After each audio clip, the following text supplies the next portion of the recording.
नमस्कार, आप देख रहे हैं यही सच है। आपके साथ मैं हूं सबीना तामंग देशमुख। कुछ सच देश से जुड़े होते हैं और कुछ दुनिया से जुड़े होते हैं। और दुनिया से जुड़े हुए सच जानने इसलिए ज़रूरी होते हैं क्योंकि जो कुछ भी विदेशी ज़मीं पर होता है उसका हम पर आप पर भी उतना ही असर पड़ता है। आज हम बात करेंगे इजरायल के प्रधानमंत्री बेंयामिन नेतन्याहू और कतर के प्रधानमंत्री के बीच हाल ही में हुए एक अहम बातचीत की, जो पूरी दुनिया के लिए बहुत खास है। जी हाँ, बहुत खास है, क्योंकि बात सिर्फ दो देशों की नहीं है, बल्कि उस महत्वपूर्ण बातचीत की है जो अपने आप में कई महासंकेत यहाँ पर देता है। ये बातचीत अमेरिकी राष्ट्रपति डोनाल्ड ट्रंप के दबाव में हुई। सबसे बड़ी बात यही है, 29 सितंबर को नेतन्याहू व्हाइट हाउस पहुंचे थे, जहां उन्होंने कतर के प्रधानमंत्री शेख मोहम्मद बिन अब्दुलरहमान अल थानी से फोन पर बात की। इस दौरान नेतन्याहू ने कतर की राजधानी दोहा पर इजरायल के हमले के लिए माफी मांगी। जी हाँ, आपने सही सुना, क्योंकि इजरायल के हमले के लिए जो माफी उनकी तरफ से मांगी गई, उसने चारों तरफ चर्चाओं का वो दौर शुरू भी कर दिया। दरअसल 9 सितंबर 2025 की ये पूरी कहानी है, जब इजरायल ने दोहा पर हमला किया था, जिसमें कतर के एक सुरक्षाकर्मी, हमास के वरिष्ठ नेता खलील अल हय्या के बेटे और उनके सहयोगी समेत 5 लोगों की मौत हो गई थी। बस फिर क्या था, इस हमले ने अमेरिका और इजरायल के बीच रिश्तों में तनाव पैदा कर दिया। अमेरिकी राष्ट्रपति डोनाल्ड ट्रंप ने इस हमले को नासमझी करार दिया और नेतन्याहू को सख्त फटकार भी लगाई। उन्होंने चेतावनी दी कि इस तरह के कदम पूरे क्षेत्र की कूटनीति को खतरे में डाल सकते हैं। इसलिए उन्होंने नेतन्याहू से इस मामले को सुलझाने को कहा। तो कहानी और एक कदम आगे बढ़ी। नेतन्याहू ने इस फोन कॉल के दौरान दोहा पर हमले के लिए खेद जताया और भरोसा दिया कि भविष्य में ऐसी गलती नहीं दोहराई जाएगी। ये नेतन्याहू की तरफ से कहा गया।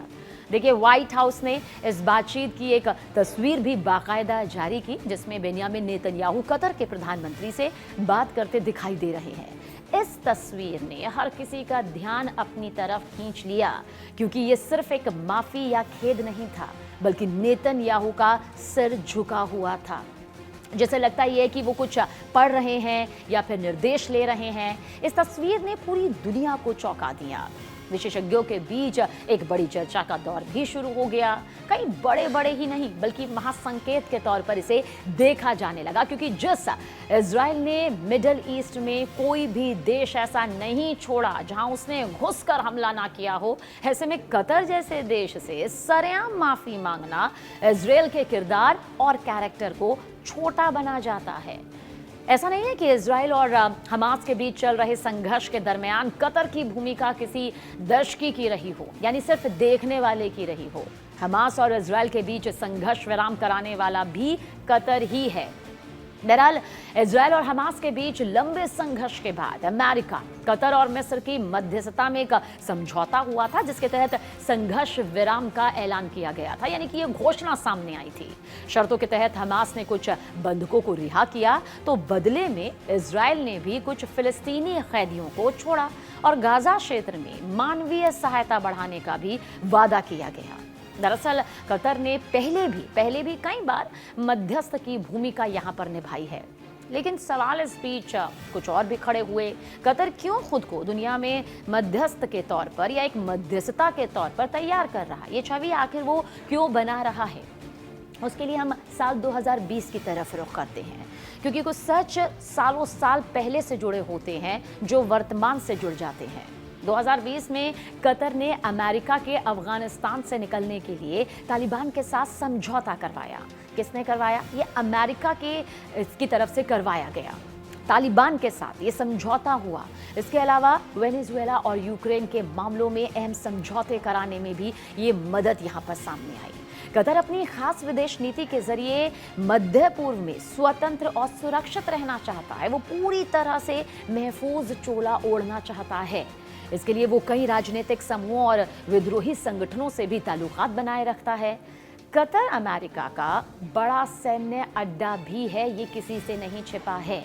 विश्लेषक बताते हैं, अंतर्राष्ट्रीय स्तर के जो विश्लेषक हैं वो जानते हैं कि अमेरिका का बड़ा सैन्य अड्डा होने की वजह से किस तरह से ये तस्वीर जो मौजूदा वक्त में सामने आई है वो और भी ज्यादा खास हो जाती है।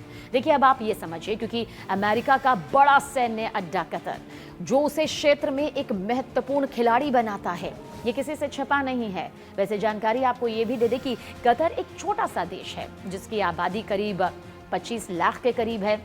ये देश फारस की खाड़ी और सऊदी अरब के बीच मौजूद है और पिछले करीब 200 सालों से कतर पर अल्थानी परिवार का शासन भी चल रहा है।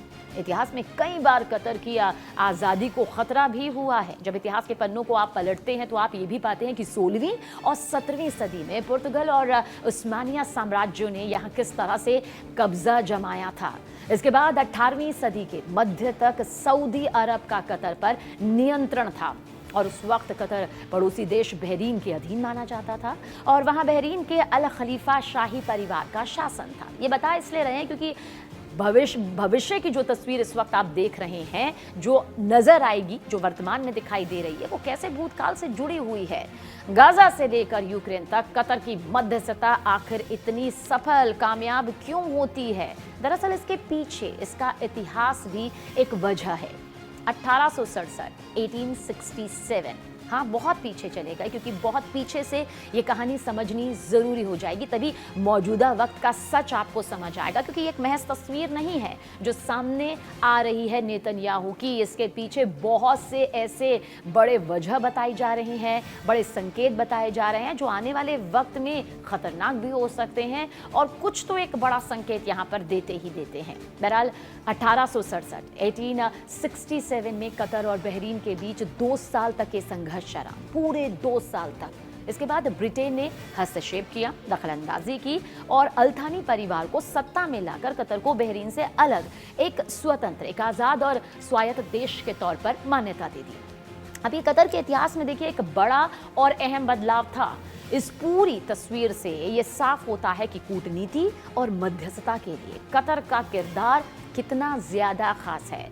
तो वहीं बेंजामिन नेतन्याहू और ट्रंप के बीच की ये बातचीत दिखाती है कि क्षेत्रीय तनावों को कम करने के लिए राजनीतिक दबाव और समझौते कितने जरूरी हैं। अब आप देखिए कैसे ये दोनों मसले एक दूसरे से, कैसे दोनों ये इतिहास एक दूसरे से मौजूदा वर्तमान में जुड़ गए हैं और भविष्य की ये तस्वीर दिखा रहे हैं। अब ये मामला मध्य पूर्व की जटिल राजनीति और दुनिया के सामने कूटनीतिक चुनौतियों की झलक भी है जो दिखाई दे रही है। हालांकि महज इसे झलक के तौर पर लेना है या फिर भविष्य की उस तस्वीर के तौर पर लेना है जो इस तस्वीर के जरिए दिखाई दे रही है, क्योंकि सच बहुत से हैं जो सामने आ चुके हैं और सच आने बाकी हैं। यही सच है।